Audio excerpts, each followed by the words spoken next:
buscar todos os sons mais longe. Tem música é isso.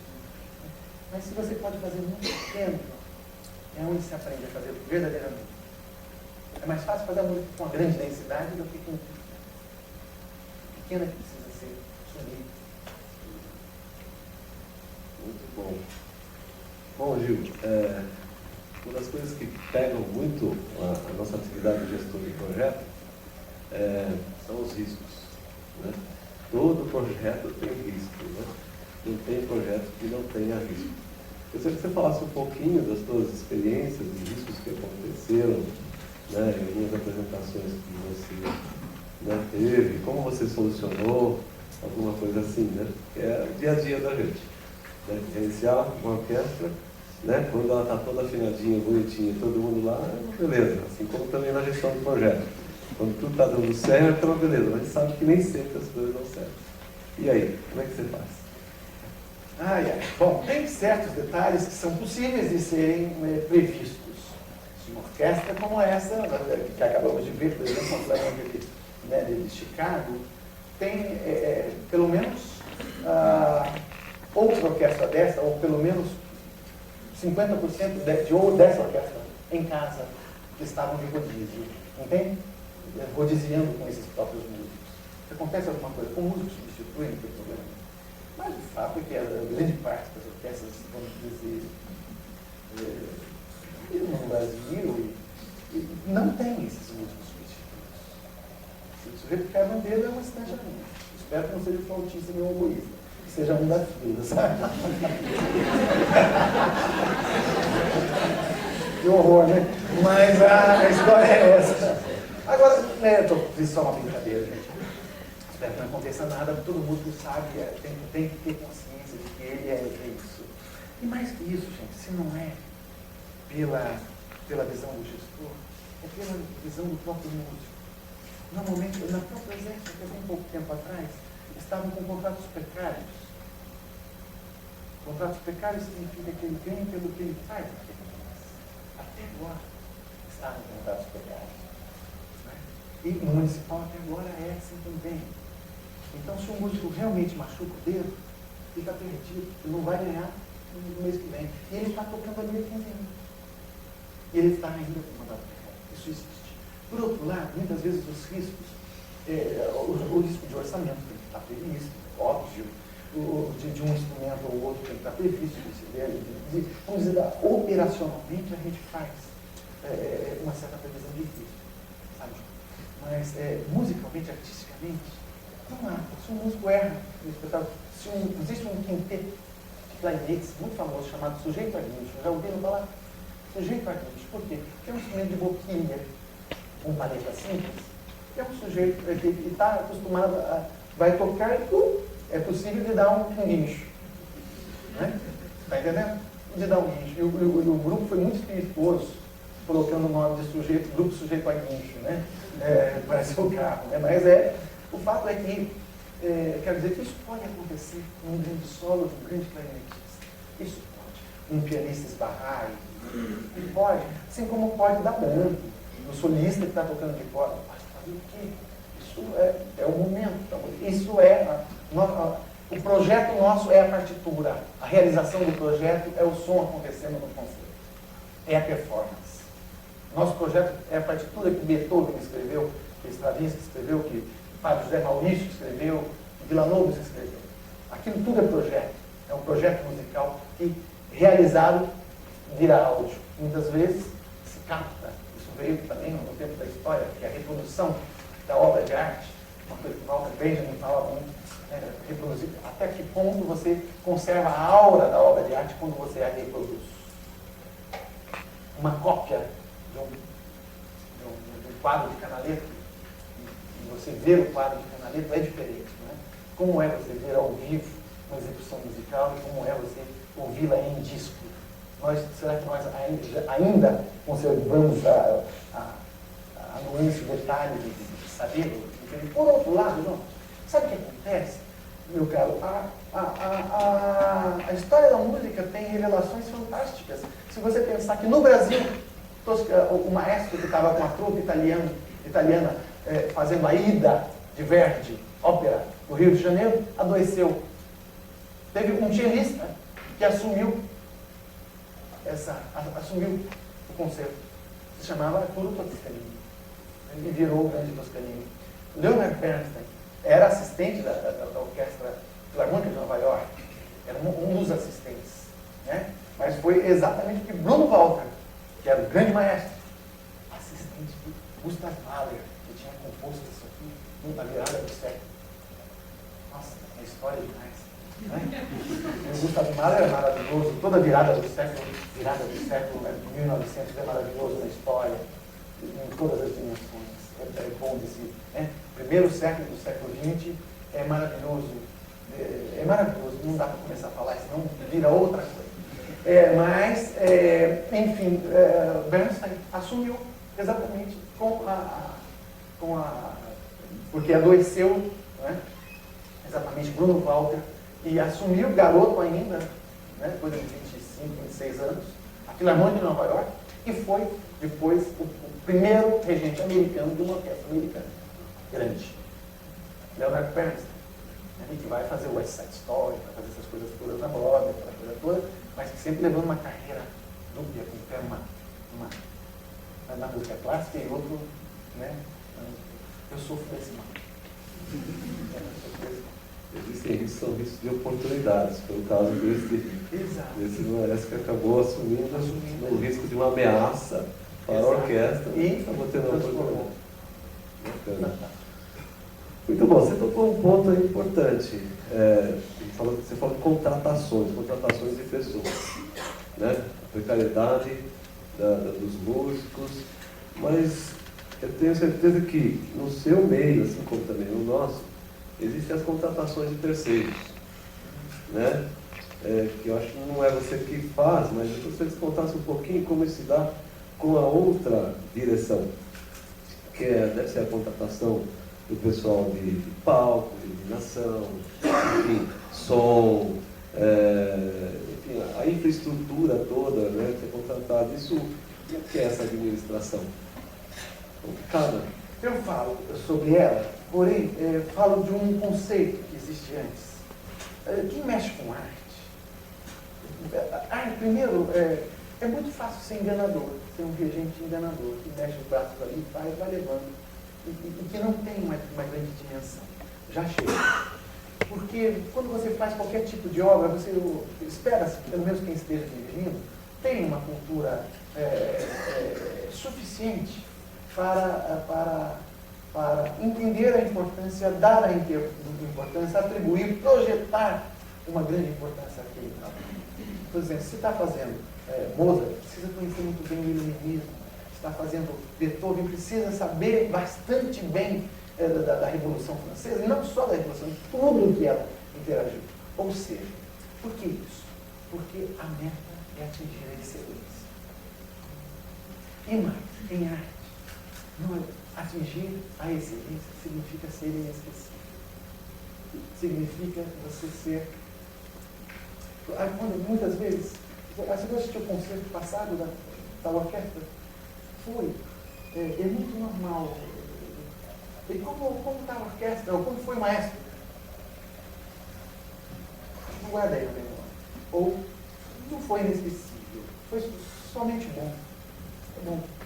Mas tem aqui. Então, você tem que ter como meta montar um staff que seja empreendedor, que chame para si a responsabilidade, que possa absolutamente antecipar, ter uma visão e traga soluções para as coisas, né? Mas o que se constata é que o sujeito normalmente trazem problemas, né? Trazem muitos problemas. Mas aí você sai com aquela, um problema e 2, 3 soluções. Quais são os caminhos? Então já começa também a educar as pessoas. Mas a contratação de terceiros, o que significa terceiros? Você pode ter dentro do seu staff já uma assessoria de comunicação de imprensa e tudo mais. Você pode ter dentro do seu staff a produção dos folders e os designers gráficos que vão criar toda a sua comunicação. Você pode ter isso, pode ser que você não tenha também. E aí você vai procurar. Né? Enfim, eu acho que a meta não é simplesmente cumprir. A meta é ser inesquecível em cada trecho, sabe? Nós estamos agora, né, vamos dizer, na universidade, né, com um criativo, com um designer gráfico maravilhoso, o Rio, japonês. Maravilhoso. A cada programa ele se supera, a cada programa ele que conversamos muito, mas ele amplia tudo aquilo. Ele sabe o que eu quero com a orquestra, o que eu quero com essa temporada, o que eu quero com esse programa, ele sabe o que eu quero com o próximo programa, e ele vai fazendo aquelas amarrações, né? Uma hora ele é figurativo, outra hora ele só texturas, e é surpreendente sempre, é surpreendente. E aí você tem um pôster muito lindo, mas você tem um programa que ainda trouxe novidades. Então é muito precioso um sujeito desse. É precioso. Do outro lado você tem muitas vezes um contra-regra, um inspetor, que rapidamente a gente batiza de flecha ligeira, né? E é porque é aquele que, ai meu Deus do céu, ele não chega em segundo lugar, fica comigo, né? Chega em terceiro, então é complicado. Mas o que adianta? Adianta você ficar, ou você substitui rapidamente, se fosse músico, já teria sido substituído. No estágio, às vezes, por causa da carteira, por causa disso, por não sei o quê. Então você muitas vezes tem amarras e você pode no máximo trocar pessoas de lugar. Mas mesmo essas pessoas, com o passar do tempo, são possíveis essas pessoas estão dentro do espaço, não são terceiros, mas elas amadurecem. Mas nós precisamos entender que a gente precisa tirar o melhor de cada um do grupo. Às vezes a gente quer algo dessa pessoa que essa pessoa não vai dar nunca. Nunca. E ela vai estar melhor colocada ali. Quantas vezes, até com música eu vi, quantas vezes músicos que se deram melhor na viola do que no violino, tocavam violino, batalhavam e eram medianos. Passaram a tocar viola, que é um pouquinho maior do que o violino. E se acharam o seu lugar. Isso é uma coisa de vida. Você imagina que no mês passado teve uma aluna que entrou como flautista na universidade. E agora, isso é a primeira vez. Tocando muito bem. Então, foi para fagote. Não faço mais. Mas você está tocando muito bem. Está profissionalizando já, né? Não, vai começar um outro instrumento. Apaixonou por um outro instrumento que é o fagote, que é uma palheta dupla, que é outro tipo. Então, aquelas 6 horas, pelo menos, de estudo diário, solitário, do instrumento que ela teve com a flauta, durante pelo menos 10 anos, ela está começando com outro instrumento. Então, precisa se entender isso. Quanto é que um maestro, quanto tempo se estuda uma partitura para se estar apto a dirigir um primeiro ensaio de uma orquestra? O maestro precisa ganhar mais. Keiji, você tem mais alguma apresentação? Tem. Eu trouxe uma que eu acho admirável. Assim. Teria várias. Eu estou vindo de Cuba. Fui para Cuba, passei 10 dias, né? No festival Léo Brauer. É um festival que passo aqui 2 anos já como diretor do departamento e fiz 2 anos dele. Trouxe Léo Brauer para cá. No mundo passando nesse crossover do popular para a música clássica, Villa-Lobos é um dos compositores mais importantes para esse instrumento chamado violão, guitarra, né, em espanhol. O violão, então, na primeira metade do século XX, até os anos 50, 59, quando ele morre, Villa-Lobos é efetivamente o principal compositor do mundo para violão. De lá para cá, fez 70 anos agora, nesse ano de 2010, é um sujeito chamado Léo Brauer, cubano, que passou pela Revolução, amigo de Fidel, aquelas coisas, saiu, depois voltou, é uma persona, viva, é um Villa-Lobos vivo. Fantástico, nunca tinha vindo ao Brasil e veio agora. Ele, logo depois veio para cá por 2 festivais, ele montou 2 lá, e em Cuba estamos fazendo eu estava lá com o Heriberto Gismonti, também que é um outro grande amigo, com quem trabalho muito, é um pianista, e percebo que não conhecido do grande público. E é impossível, né, um Heriberto Gismonti ser desconhecido do grande público. É uma pena. Isso é Brasil. Por quê? Pelo menos há 30 anos tem 3 músicos brasileiros, ele é um. O mundo todo diz amém, né? E faz, como chamar, ruas de brilhantes para muitos dos músicos brasileiros que são muito respeitados no exterior, que não são pouco conhecidos no Brasil. Mídia, outros assuntos para outra palestra, né? Não sei se é de gestão, comunicação, sabe? Mas vamos assistir então um madrigal, um coro digna guerra, é a maestrina do Coro Nacional de Cuba. É uma maravilha, vocês vão perceber. E ela separa o Coro Nacional de Cuba, que é um grande coro, mais 100 vozes, separa 18 vozes e faz um pequeno madrigal. E faz ali, teríamos músicas cubanas, músicas de renascença, desse DVD que a Digna me presenteou. Mas eu vou colocar um Negro Espírito, né? Uma música de negros americanos, feito pelos cubanos. Vamos assistir isso.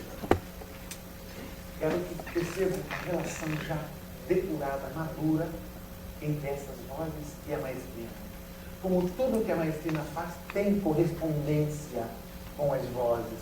Não tem nenhum momento que fica se batendo com passos e que não tenham sentido. E para um bom regente, quando você está batendo com passo, é como você está andando de bicicleta numa ladeira e continuando a pedalar. Você não entendeu? Descendo e pedalar, para quê? Né?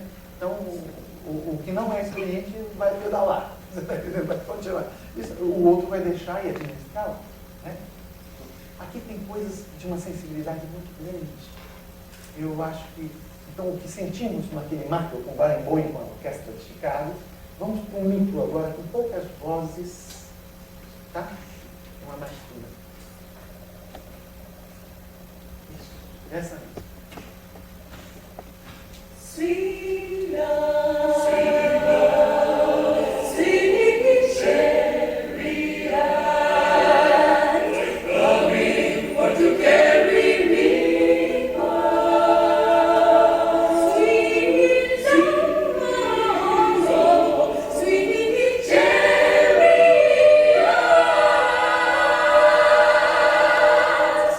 coming for to carry me home.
Percebe, né, que existe uma verdade um nível técnico que é atingido, uma realização que é atingida, resultando um prazer imenso, um prazer advindo da qualidade, e que é nela que você não passa pela dificuldade. As dificuldades são resolvidas de forma expressiva. De forma expressiva. Bom, mestre, temos que fazer a gestão do nosso tempo. Está acabando o nosso tempo. E antes de transferir esse privilégio de eu estar aqui apenas, né, batendo esse papo e todos aqui nos escutando, eu queria que também a plateia tivesse o privilégio de estar batendo esse papo consigo e fazer algumas perguntas. Mas antes eu gostaria que, acho que todos aqui talvez queiram assistir também um pedacinho da sua obra, né, de uma das suas apresentações, né? Puxa vida. Apresentou outros maestros, né? Acho que seria muito interessante. Não quer ou não quer? Sim. Tá vendo? Ok, então eu pediria que passasse um pedacinho. É mesmo, eu tinha planejado isso para depois que acabasse, ficar ali, tocando, quisesse olhar. Um pouco diferente dos maestros, né? Normalmente muito egocêntricos, né? Fiz uma piada boa de maestro, né? Sabe qual é a diferença entre maestro e Deus? Deus não pensa que é maestro. Mas a gente faz aquela história, já não precisa. Bom, podemos fazer um pedacinho só, depois então, um a gente minutinho. deixa no final. Trouxe as coisas da universidade. Ok. Né? Ok.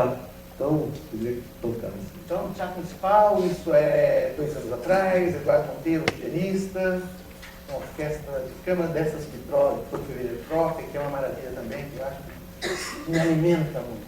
Né? Vamos lá.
Absolutamente dando suporte, abraçando as ideias que vêm do solista.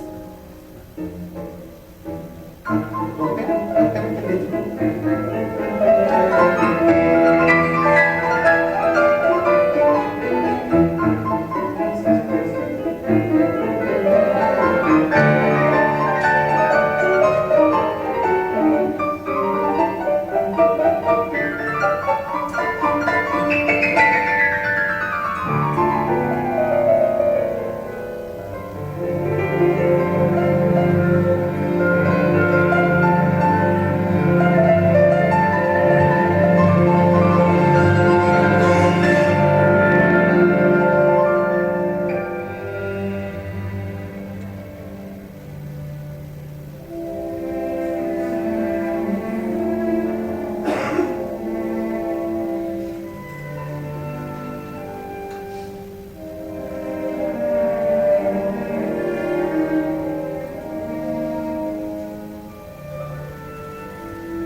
Forte, que o maestro aparecesse mais. Mas é isso aí, já está. Está ótimo. Ok.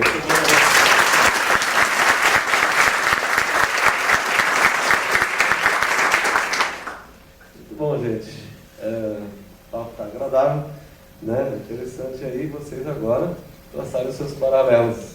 Então, o Maestro Gil está aqui à disposição para responder as perguntas de vocês.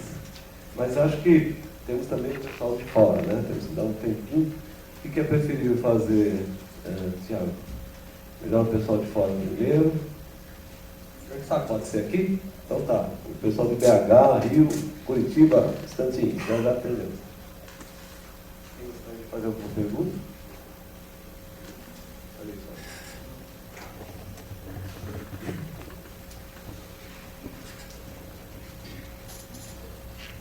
Bom dia, meu nome é Márcia. Vou perguntar um pouco de música para você. Eu fui numa palestra há uns 3 anos atrás e fiquei muito triste de ouvir o palestrante dizer que o piano é uma arte que está fadada a acabar. Não agora, mas por uns anos aí, né? Porque os nossos jovens são imediatistas e não têm mais aquela vontade de estudar por 10 anos. E fiquei feliz de ver aí uma orquestra jovem, né? E aí eu queria saber a sua opinião sobre isso. E também um outro ponto que é muito claro para mim, e acho que para todo mundo que está aqui, você tem paixão por aquilo que você faz. E lidar com pessoas, tentar transferir essa paixão. Então, assim, essas duas coisas eu queria...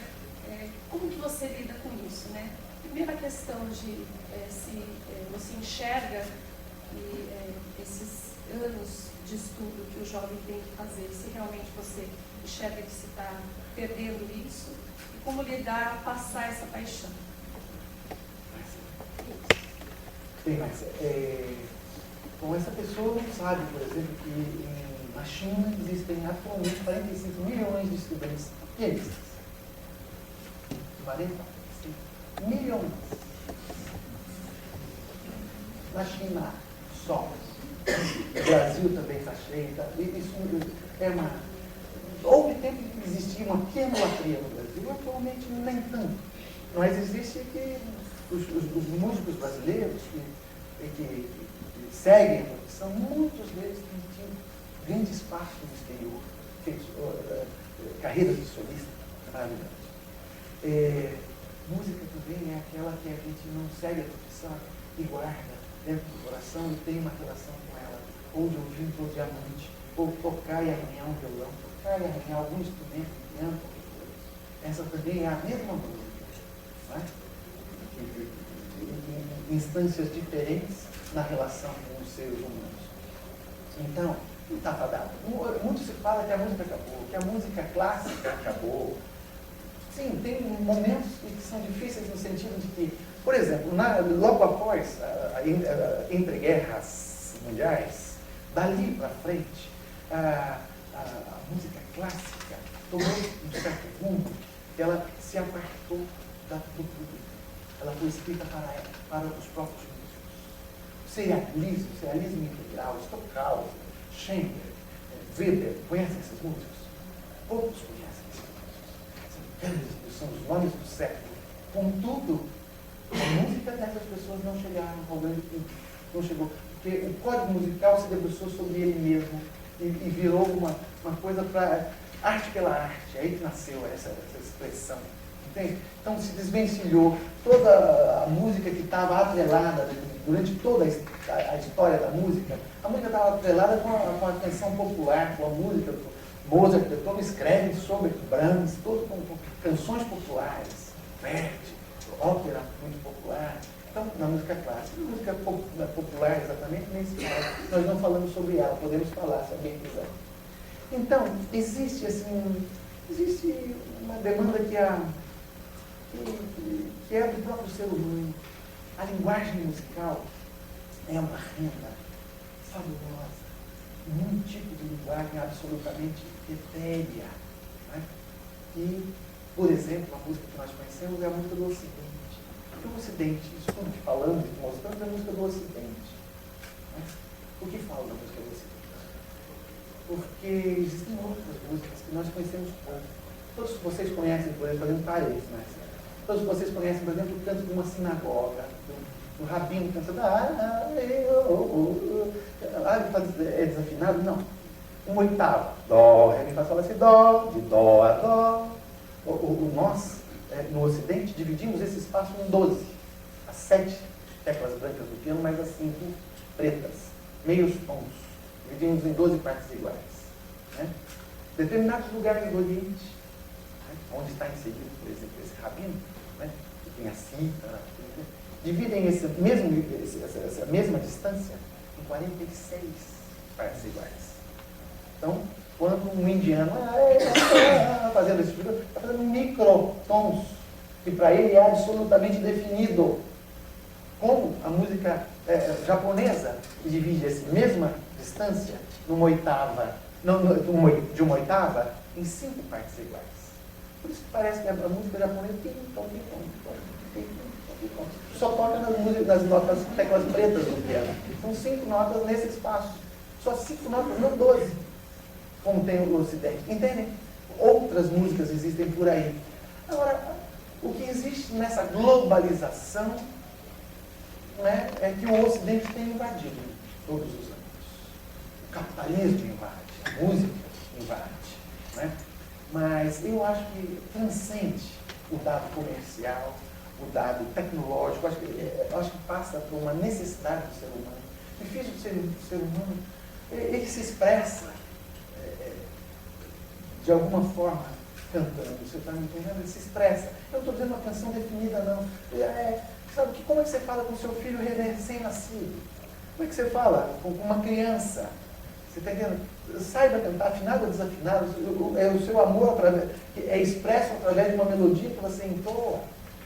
Enfim, existem, sabe, está na cognição, né? Então é isso, primeira coisa. A questão da paixão, é isso, eu espero que todos possam fazer isso. Tem ganhos e perdas, sabe, com isso.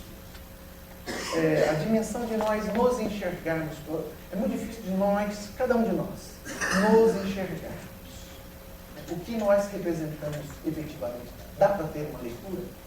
Dá para ter uma leitura do nosso rendimento, da nossa posição, da nossa atitude, não é?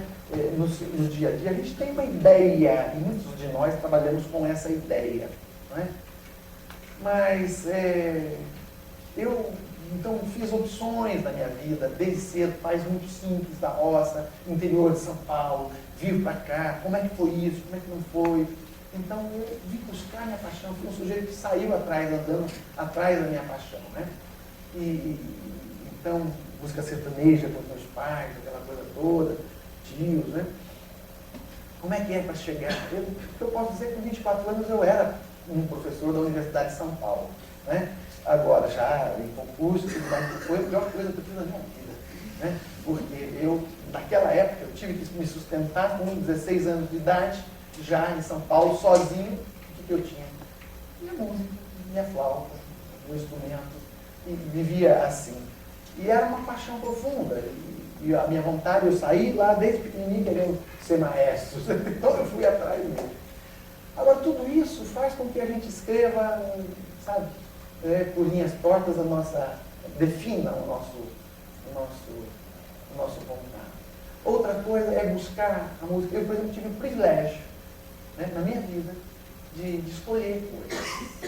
Eu não sei se eu fui metido a besta a escolher, quando eu não tinha privilégio ainda, sabe? Qualquer coisa do gênero. Mas é um sujeito que, com música popular, por exemplo, já dirigiu e gravou e fez turnês imensas com Milton Nascimento, com Egberto, com Ana Vasconcelos, com Ivan Lins, sabe, com Chico Buarque. Então, boa parte dos meus ídolos que eu sempre tive na minha vida, são parceiros que tomaram. Música clássica da mesma forma, fazendo esses projetos com Vila Lobos. Foi um projeto de repatriar todos os direitos autorais com Vila Lobos, com Haddad, está entendendo? Vim até agora com Fernando Haddad, com Gil, que é outro parceiro, fui do Ministério nesse tempo. Então, eu realmente, mais do que a música, a vida é emocionante. A vida precisa ser feita dessa forma, né? Agora, quando digo que tem os contras, é que muitas vezes a gente, com essa paixão, muitas vezes não toma a distância correta. A gente se expõe demais. Uma orquestra é um bom momento para você Eu estou percebendo que eu alonguei demais uma pergunta só. Mas porque dá para falar um tanto, né? Porque você tem que ter a distância sempre. Esse bate e assopra, como é que é? Você tem que estabelecer limites rápidos. Não é? Uma coisa, eu estou me sentindo bem, fui me tornando mais solto, com menos defesas. Isso é muito fácil de identificar rapidamente. Mas poderia estar aqui absolutamente formal, falando simplesmente sobre a segunda metade do século XIX alemão. Mas não precisa, não é isso. Né? Então, eu acho que outra coisa que me encanta, que eu não consigo abrir mão, é trabalhar, por exemplo, dentro da universidade com jovens. Me trouxe nisso. Poderia ter trazido Royal Philharmonica no Royal Albert Hall. Está entendendo? Concertos que fiz, outros ali. Bom, eu já mostrei os que eu gosto. Então, o meu principal, o que eu gosto, o que eu não abriria mão, é de passar essa paixão para algumas pessoas. Para ter essa verdade em alguns que ainda não têm um vício. Sabe? O maestro é um FD. O que a mãe também é, o que a família também é. Não é isso, então construa. Se você tem algo a dizer diferente, diga. Mas existem dois tipos de pessoas: os que fazem a história e os que sofrem a história. E é uma opção nossa, de todo dia. Fazer história da sua comunidade, é fazer história um pouco, é colocar com decisão o seu trabalho. Você sabe, se fazer respeitar, é ter um ponto de vista, não é se esconder na sombra, não é estar no mais fácil, não é no mais cômodo. Esses sofrem a história, porque são figurantes e optam por ser figurantes. Então, há N maneiras de fazer isso. Acho que Eu gosto.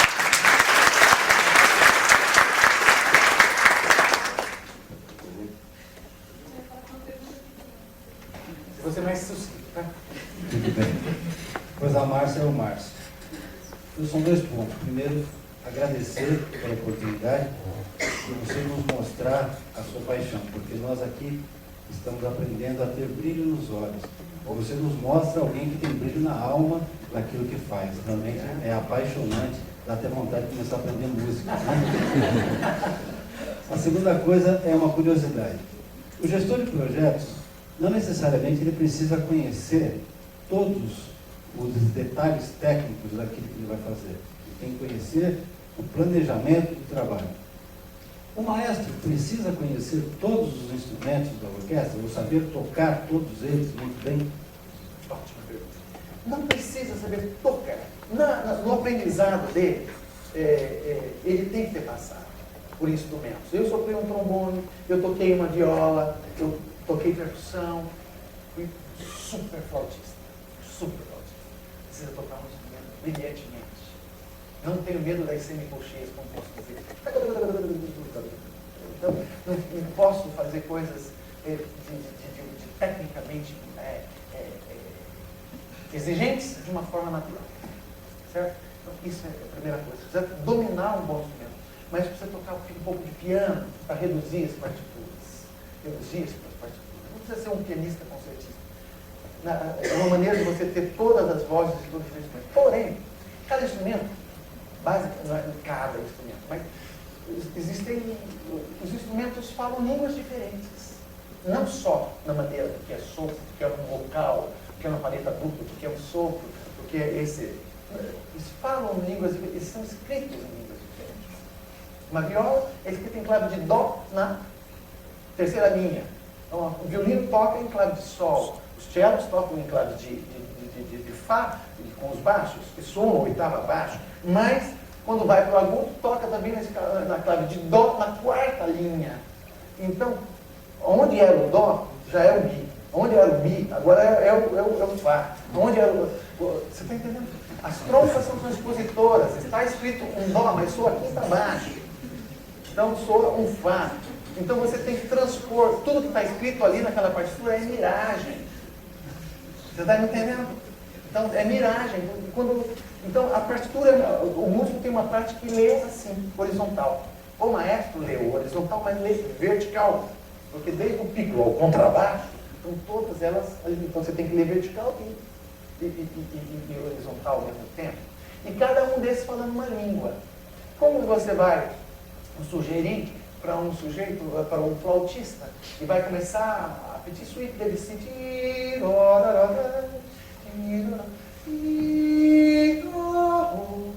faça tudo isso sem respirar.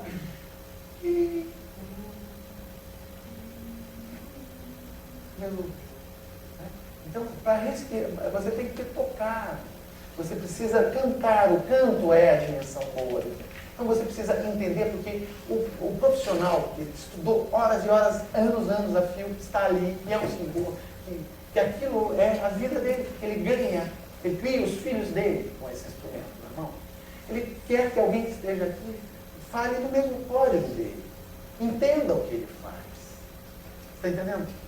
Porque é muito difícil, e isso é um desafio muito grande para o maestro. Eu, por exemplo, tenho um perfil muito de soprista. Tendo a beça, corda tem convivência. Escreve muita música. Muitos tocam minha música. Entende o que eu digo? Arranjos e tudo mais. Então, nossa, não dá para fazer duas para baixo. Você vai ter que realmente pega na ponta, que vai ser melhor, olha, faça todo esse ciclo e separe. Eu tenho que ter condição de dizer alguma coisa aos músicos. Entende? Para que atinja-se aquele resultado que não é nada disso, que é o sublime lá da frente. Porque isso é o meio, né? Esse é o andar. Respondido.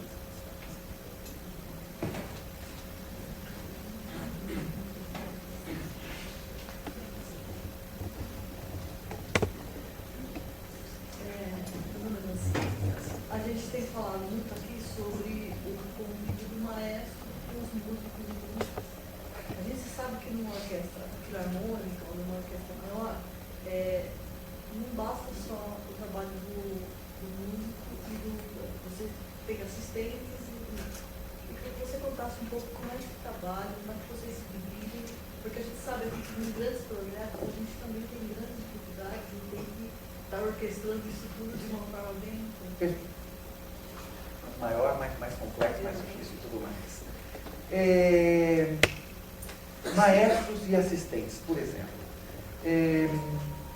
Nem sempre, vocês já devem ter visto que muitos maestros são diretores artísticos. São diretores artísticos de várias orquestras. 2, 3 orquestras ao mesmo tempo. Estava esse tempo atrás lendo uma notícia, né? Que o Totelier vai dirigir 7 concertos nesse ano. Ele é o diretor artístico do Zé. 7 concertos no ano, tem toda semana concerto. Né? Outros maestros convidados, isso. Leslie mesmo, grande amigo Leslie, dirigiu 13 na última temporada. De 50 concertos da temporada. O diretor artístico, o regente titular, não dirige direto, a não ser que ele não tenha verba para chamar outros convidados, que faz bem para a orquestra. Faz bem para a sua própria imagem, faz bem para o seu relacionamento com a orquestra. Não é? Faz bem porque são visões diferentes. Uma orquestra que toca uma obra com um regente e imediatamente vai tocar com outro, difícil. Difícil para o segundo regente. Começa por aí. Será difícil para o primeiro, se o segundo for soberbo. Né? Foi fantástico. E o fantástico às vezes está mais na simplicidade. Porque na complexidade. O que eu posso dizer é que quanto mais você dirige, mais você madura, maestro é como um vinho mais envelhecido, vai ficando melhor. Se ele faz pela enésima vez determinado repertório, o músico toca fluente e o maestro não disse nem se era 3 ou se era 4, se era nada. Você está entendendo? Porque ele vai cada vez mais fazendo só a essência. Porém, sempre tem os maestros assistentes. O melhor é que eles sejam jovens. E quando o maestro assistente é um maestro também de idade, a coisa fica complicada. Complicada porque já chegou a hora dele fazer a história e ele ainda está como assistente. Não é? É aquele contínuo que faz 30 anos que está na empresa, a gente vai fazer o aniversário do 30º ano do contínuo. Puxa vida, esse contínuo não subiu, né? Devia ter demitido então. Certo? Se o assistente também não faz o seu caminho, ele acaba sendo também um sujeito que não vai ser tão interessante. Existe, às vezes, são essas coisas. Você tem que delimitar espaços, existem personalidades, é uma fogueira de vaidades o tempo todo, isso existe mesmo.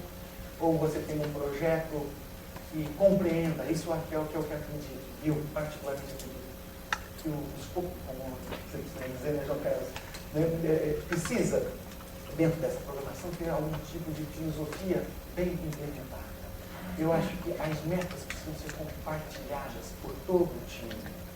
Cada uma tem distância, mas as metas precisam ser compartilhadas. Portanto, não é somente quando uma orquestra tem um grande sucesso de mídia e ela consegue ter público, tem bons patrocínios, e agora ela faz turnês, e agora ela faz isso. Né? Isso quem ganha também os músicos. Se ela é uma filarmônica, os músicos estão ganhando em contrato, em royalties, de cada CD que está sendo vendido e cada vez que está faltando uma obra que eles gravaram. Não é?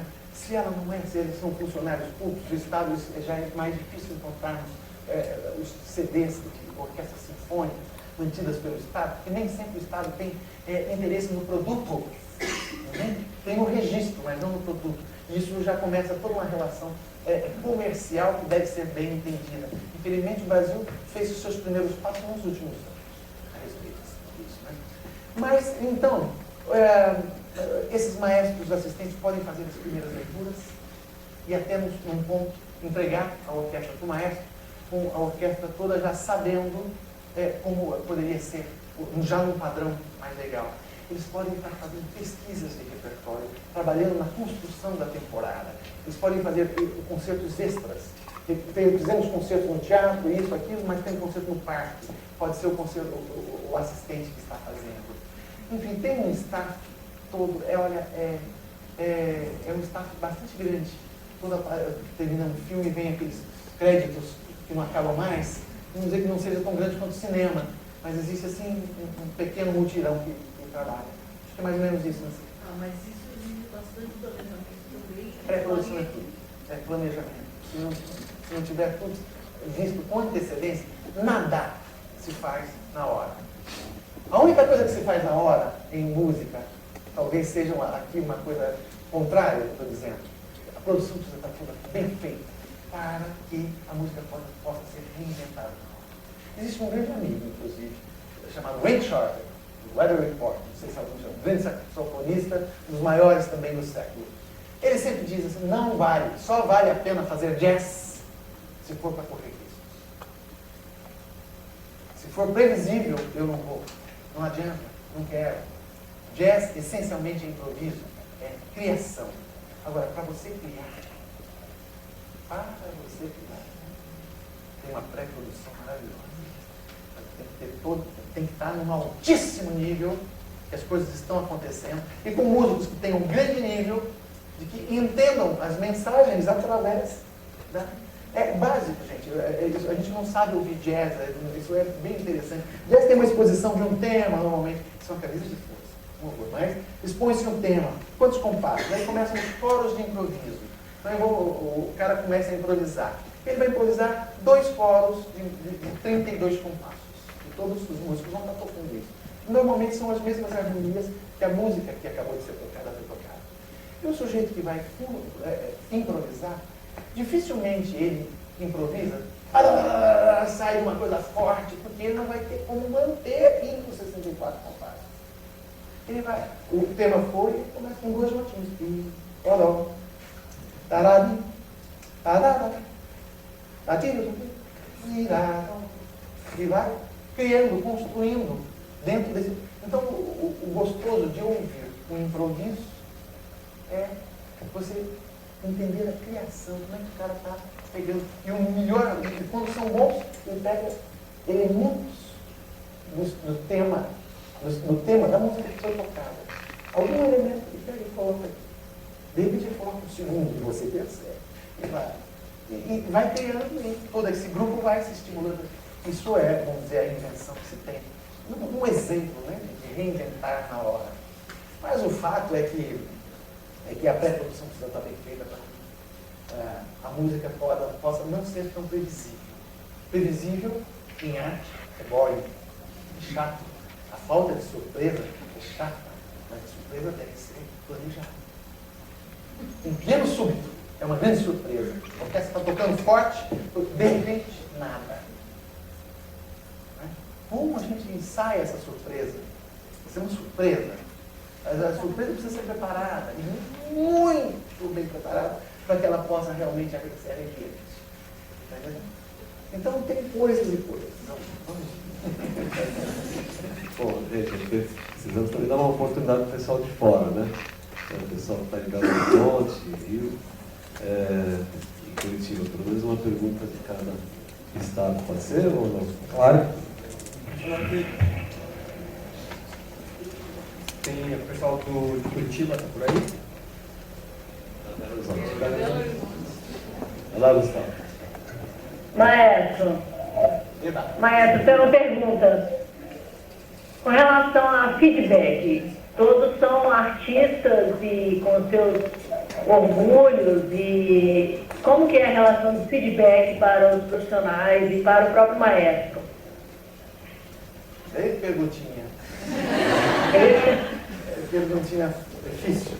Bom, isso tem a ver, logicamente, o fundo dela é autoestima ou baixa estima.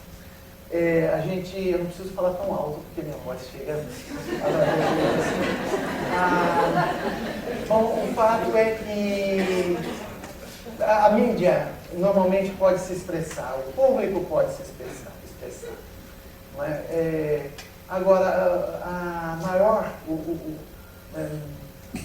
feedback primeiro é do time para o time, entre os músicos, é a satisfação. O músico espera o olhar do maestro, sabe? Espera o olhar do maestro após o próprio o olho do maestro está dizendo se está aprovando ou se não está, né? Eu estou dizendo a música que está sendo feita. Será que o maestro está sendo aprovado pela orquestra também? Então existem contextos diversos. Vamos falar do melhor contexto, que é aquele onde reina a paz e a harmonia.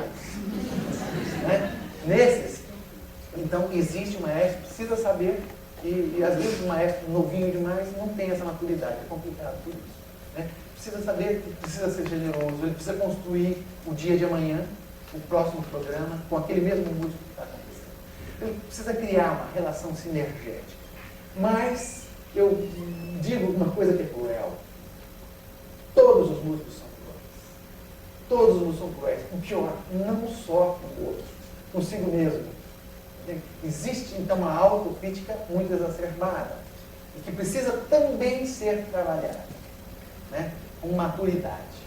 Por quê? Porque, vamos dizer que entre os próprios parceiros é difícil a crítica. Né? Está certo que o segundo clarinete cruzou, tocou nota errada, enfim. A frase linda que foi feita, linda frase dos primeiros violinos, entregou para os clarinetes e eles jogaram um saco de batata. Quer dizer, acabaram. Como é que você refaz aquilo? E como é que isso acontece? Bom, primeiro você tem que fazer um time onde seja um dream team. O seu sonho é esse, você tem que buscar um time. E que não só tenham elementos maravilhosos, mas que tenham elementos que queiram fazer música juntos. Queiram fazer música juntos. Isso é importante. E que compartilhem as mesmas metas que são colocadas. Entre maestro, staff, músicos e tudo mais. Mas vem então da crítica, o feedback, vem dos próprios músicos. As plateias brasileiras costumam aplaudir de pé. Vocês já perceberam isso? Vamos espetar por aí rapidamente. Né? Há quem tem uma teoria que depois de um certo número os brasileiros têm algum tipo de dor. Porque é só no Brasil que isso acontece. Para um público europeu, ou americano, né, ou japonês, ficar de pé, gente, precisa muito. Você está entendendo?